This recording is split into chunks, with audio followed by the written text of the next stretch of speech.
ভোটের ফলের পর ভোট 21শে মে ফলতা বিধানসভায় পুনর্নির্বাচন। ফলতা বিধানসভা 285টি বুথেই ফের ভোট। কমিশনের আরো এক নজিরবিহীন সিদ্ধান্ত। সোমরাজ রয়েছে আমার সঙ্গে।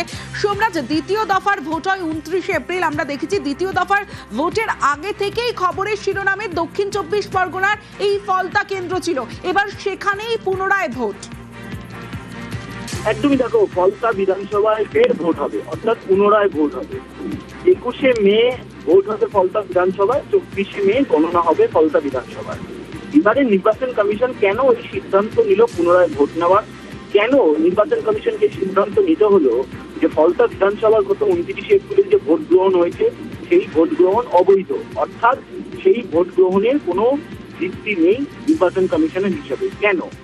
তার কারণ নির্বাচন কমিশনের কাছে যে রিপোর্ট গেছে অবজারভারদের মাধ্যমে, সেখানে দেখা যাচ্ছে ফলতা বিধানসভার 50টিরও বেশি বুথ, যে বুথগুলি থেকে ওয়েবকাস্টিং এর ভিডিও ফুটেজ পাওয়া যায়নি, একাধিক ক্ষেত্রে দেখা যাচ্ছে ইভিএম পর্যন্ত ট্যাম্পারিং করা হয়েছে, এরকমও অভিযোগ উঠে এসেছে। তাই এবং সেটা দেখা যাচ্ছে যে সংখ্যায় 50টিরও বেশি বুথ, অর্থাৎ ফলতা বিধানসভায় 285টি বুথ রয়েছে অক্সিলারি বুথ সহ। সেখানে দেখা যাচ্ছে 50টিরও বেশি বুথ থেকে এই ধরনের অভিযোগ আসছে, যে অভিযোগগুলি যথেষ্ট গুরুতর অভিযোগ নির্বাচন কমিশনের চোখে। তার কারণ কোনো বুথে ভোট গ্রহণ হচ্ছে কিন্তু সেই বুথের কোনো ভিডিও ফুটেজ পাচ্ছে না কমিশন। ফলত কমিশনের এই জায়গা থেকে প্রশ্ন যে 50টিরও বেশি বুথের যদি এই অবস্থা হয় তাহলে বাকি বুথগুলোর কি হবে? যে বুথগুলোরও সঠিকভাবে তাদের কাছে রিপোর্ট এলেও তারা সন্দিহান হচ্ছে, অর্থাৎ তাদের মধ্যে সন্দেহ রয়েছে। সেই কারণেই জাতীয় নির্বাচন কমিশনের তরফে এই সিদ্ধান্ত নেওয়া হলো যে ফলতা বিধানসভার পুনরায় ভোট গ্রহণ করা হবে এবং ফলতা বিধানসভার যে 285টি বুথ রয়েছে অক্সিলারি বুথ সহ প্রত্যেকটি বুথে ফের ভোট গ্রহণ হবে। 21শে মে ভোট গ্রহণ হবে, 24শে মে ভোটের ফলাফল অর্থাৎ গণনা হবে।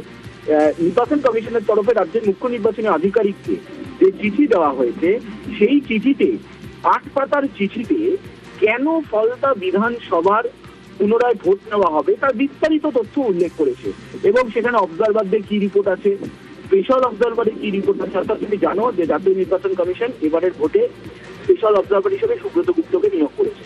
অর্থাৎ স্পেশাল অবজারভার হিসেবে সুব্রত গুপ্তর কি রিপোর্ট রয়েছে সেই বিষয়েও বিস্তারিত উল্লেখ করা হয়েছে এবং কোন কোন বুথ থেকে কি ধরনের অভিযোগ উঠে এসেছে সেটিও বিস্তারিতভাবে নির্বাচন কমিশন রাজ্যের মুখ্য নির্বাচনী আধিকারিককে যে চিঠি পাঠিয়েছে সেই চিঠিতে উল্লেখ করেছে। এবং নির্বাচন কমিশন মনে করছে যে অভিযোগগুলি উঠেছে সেই অভিযোগগুলি যথেষ্ট গুরুতর অভিযোগ এবং এক্ষেত্রে নির্বাচন কমিশন মনে করছে গোটা বিধানসভা ভোট গ্রহণ করা প্রয়োজন। কারণ না হলে আগামী দিনে নির্বাচন কমিশনের ভূমিকা নিয়ে প্রশ্ন উঠতে পারে। আর সেই কারণেই নির্বাচন কমিশন গোটা ফলতা বিধানসভাতেই ভোট গ্রহণের সিদ্ধান্ত নিল। ফলতা বিধানসভার প্রত্যেকটি বুথে ভোট হবে, সকাল 7টা থেকে সন্ধ্যে 6টা পর্যন্ত ভোট গ্রহণ হবে। অর্থাৎ এর দরুন সোমবার এ রাজ্যে 293টি বিধানসভার গণনা হবে। ফলতা বিধানসভার গণনা আর হচ্ছে না, 293টি বিধানসভার গণনা হবে। তুমি আজকে দেখেছো যে বগরাহাট পশ্চিম এবং ডায়মন্ড হারবারে মোট 15টি বুথে পুনরায় ভোট অর্থাৎ রিপোল করা হয়েছে। তার কারণ সেই বুথগুলি থেকে এই সংক্রান্ত অভিযোগ উঠে এসেছিল, কিন্তু সেটা সংখ্যায় কম ছিল।